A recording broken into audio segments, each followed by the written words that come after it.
Clean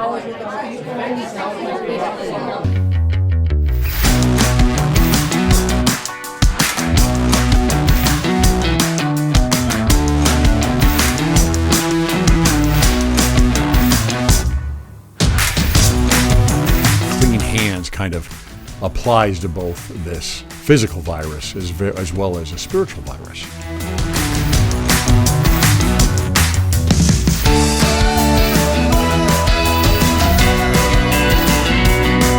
What a crazy week this has been, from so many different angles.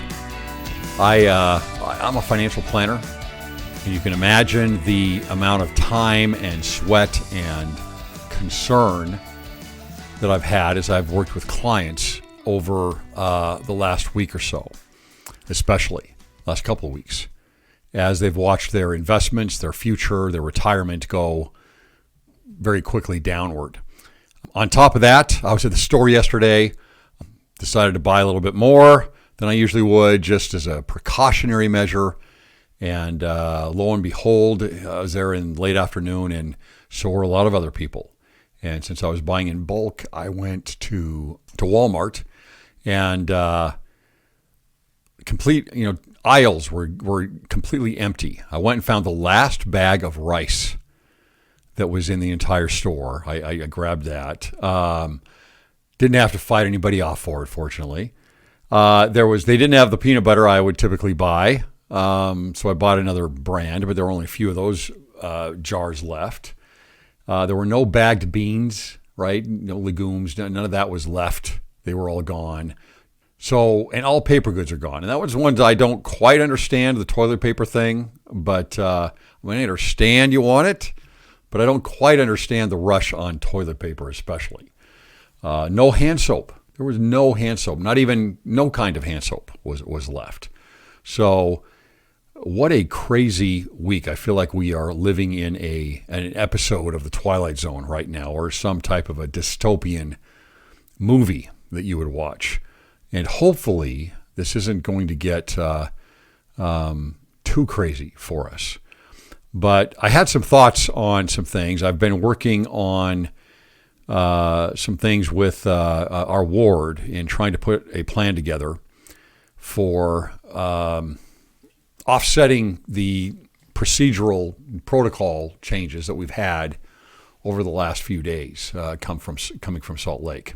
And so I wanted to share that with you and maybe some ideas that might help you in your ward or stake, and see if we can't look at some practical things that as we move into this hopefully short-term scenario of remote and very home-based worship, that we can keep a cohesiveness in our wards and our stakes and make sure that we're taking care of people. So here's a few things that we're going to be implementing in my ward.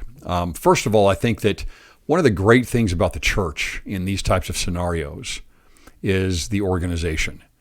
Certainly, there is no institution in the world that is better prepared for these types of scenarios.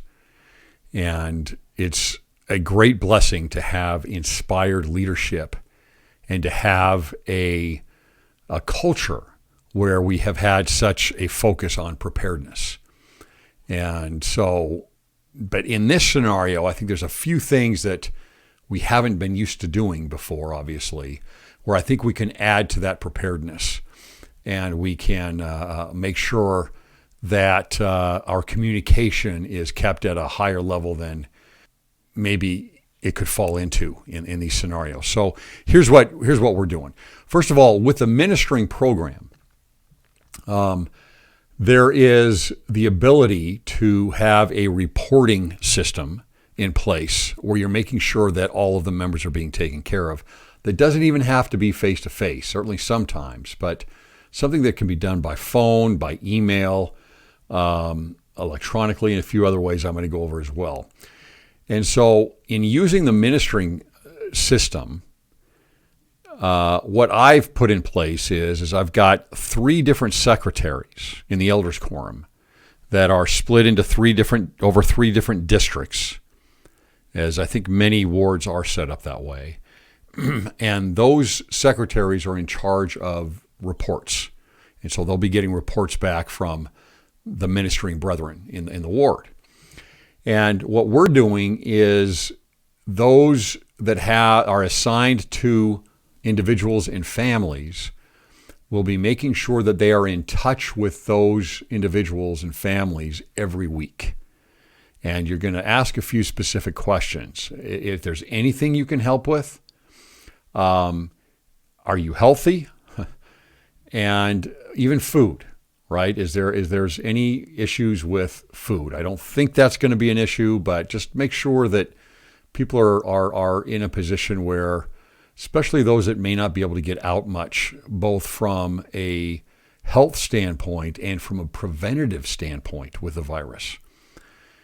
And so just making sure we get that report back so that we've got the intelligence gathered, so to speak, from as many of the ward members as possible, right? And that way we can kind of stay on top of these things and make sure that there's also communication. If there's not as much face-to-face, we're not meeting with each other, then we want that communication going out there through the ministering program. In addition to that, if you are assigned to someone who is especially 70 years or older, those that are especially susceptible to this virus, to COVID-19, I think that there needs to be some special attention made. Number one, we still want to limit face-to-face visits. I think that's the wise thing. The numbers that I've seen for anyone over 70 to 80 years old that contract the disease, there is an 8% fatality rate. That is way, way too high. And so it's something where you want to limit face-to-face as much as possible with those individuals. For those over 80, the numbers that I've seen are a 16% fatality rate. So we've got to be very, very careful with this. But what we can do to help them be more in a behavior of prevention is to find out if there is anything that we can do for them as far as running errands and as far as shopping, even, grocery shopping, where they don't have to get out with other people as much, and just try to limit that a little bit for them. And I think the Relief Society can also be a great help in that area, where they can help to help provide some of those tasks that maybe those that are over 70 would normally need to do, but that we can help them self-quarantine a little bit, so to speak, and limit their contact with other individuals. So overall, looking at this, the idea of bringing in this information, this intelligence from all of the ward members, as many as possible, so that we're able to stay on top of things, I think that that's a crucial point. And I think in the changes that have been made with the Elders Quorum and with the Relief Society being in charge pretty much of the adults, I think that we need to really step up in those areas and through this ministering program and help out on this. In addition to this, what we're planning on doing is, if you have worked with the software called Zoom before, it's a great software, and it allows for teleconferencing, video conferencing, where you can have meetings. And so whether it's a quorum meeting, an auxiliary meeting, a ward council, I think you can still hold all of those things remotely if necessary. And again, limit, especially if you have people in those. I've got several people in my ward that are over 70 years old, and gathering people like that, I think is very unwise to do. But we can gather everybody on either video or on phone call. So the Zoom, it's at zoom.us is the URL. You can put people, if they choose to go video, they can go video on there. If not, then there is a phone number that they can go to as well. And so you can have your meetings through Zoom just like you would normally. We have meetings twice a month in Elders Quorum, so we can continue to do those. You can do that with your ward council. You can do that with bishopric, all of your auxiliaries. And so and maybe even keeping in touch sometimes if you've got students in Sunday school, young men, young women, etc. I mean, it's not a bad idea. My wife is a seminary teacher, and her responsibility is to teach online students, those that don't have the time or ability to be able to go to seminary. And so once a week, she gets together with them, gives them an assignment, and she uses Zoom. And so the students are on with her, and she's able to teach them through going through Zoom, and they come in on video with her. But it's a great technology. At limited numbers, it's free. I don't remember the number, but I want to say under 10 individuals at a time is free. Beyond that, you do have to spend a little bit of money, but it's a great way to go. So I would definitely check that out. But again, a way to keep the cohesiveness of your auxiliaries and your quorums and your ward when we're not meeting together. And then a couple of other things that I wanted to go over here. I've talked to a number of people. There's people that are all on all ends of the spectrum with this, in terms of complete panic, to on the other end, where it's like, everybody's crazy with what they're doing and overreacting, etc. To me, I would say that both edges of that spectrum are a dangerous place to be. And here's what I would consider. We've talked a lot about the higher and lower laws on this podcast. And here's how I would like you to look at this. Being prepared and precautionary is part of the gospel. And in fact, the Aaronic priesthood is called the preparatory priesthood for many reasons.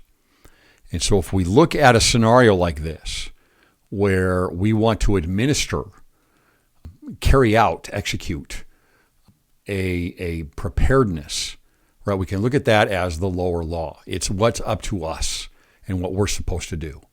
Get our food storage, get our water, make sure that we're being careful about our hands and washing our hands as often as possible with warm water, warm and hot water, being careful about social distancing and different things like that. That's our job. We're expected to do those things, to use common sense and to use our agency, right? That is part of the lower law. But in addition to that, that would be, if we just leave that alone and say that's all that it's up to, then that would be on the panic side of the spectrum, right? If we didn't have on the other side what would be faith in the Lord and in Him watching over us and in prayer and in using that faith, because the faith is in God and in what He does, right? And so it's I had sent out on Facebook one of that short video from the church about faith and fear, and how, look, all of this will be okay. It's not going to be likely as bad as you might think. And that there is not only us that's working on this, and we need to do all that we can, as we learn in 2 Nephi, but we can also count on the Lord and have Him watch over us. He knows exactly what is going on. In fact, something like this, in this scenario, teaches us so well that we're only in control up to a certain point. That entire economies, the entire world can shut down from a little bug.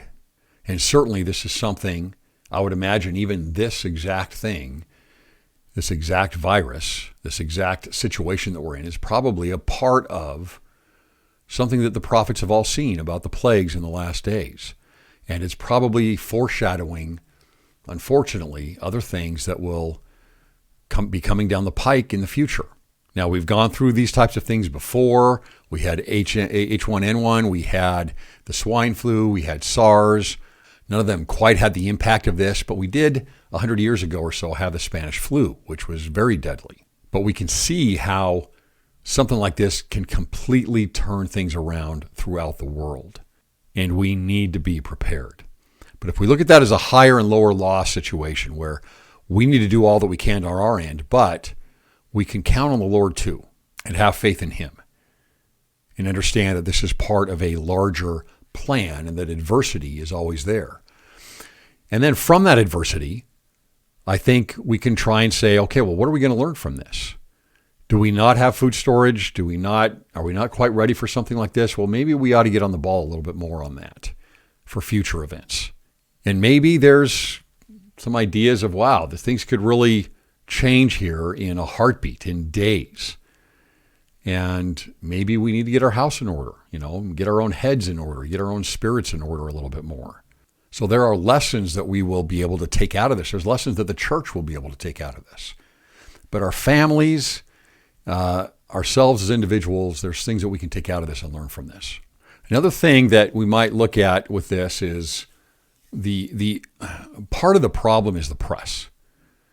Right, what you want to look for, I believe. I haven't watched TV news for 30 years. I dropped it when I was in my 20s.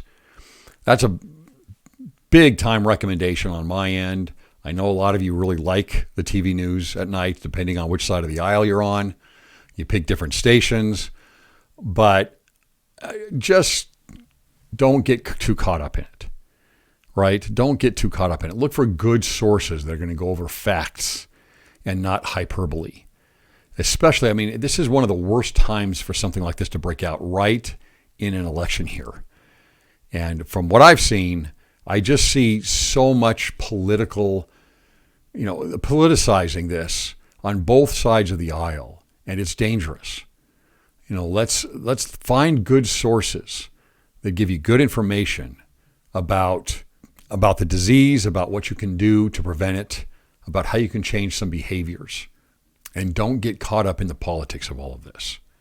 And then a last thought here on this, as I've thought about this and kind of looked back into how all of this very likely happened. I don't know if you've heard this, but apparently a lot of viruses come from bats, and this is no different. Apparently, I don't have 100% surety on that, but from what I've read so far, this likely comes from bats in China. And most coronaviruses, I believe, have come from bats, and many others. I believe Ebola came from bats as well. But they came from bats, they went to animals, and then from animals they go to humans. And I just think to myself, there are these physical viruses that can change our lives.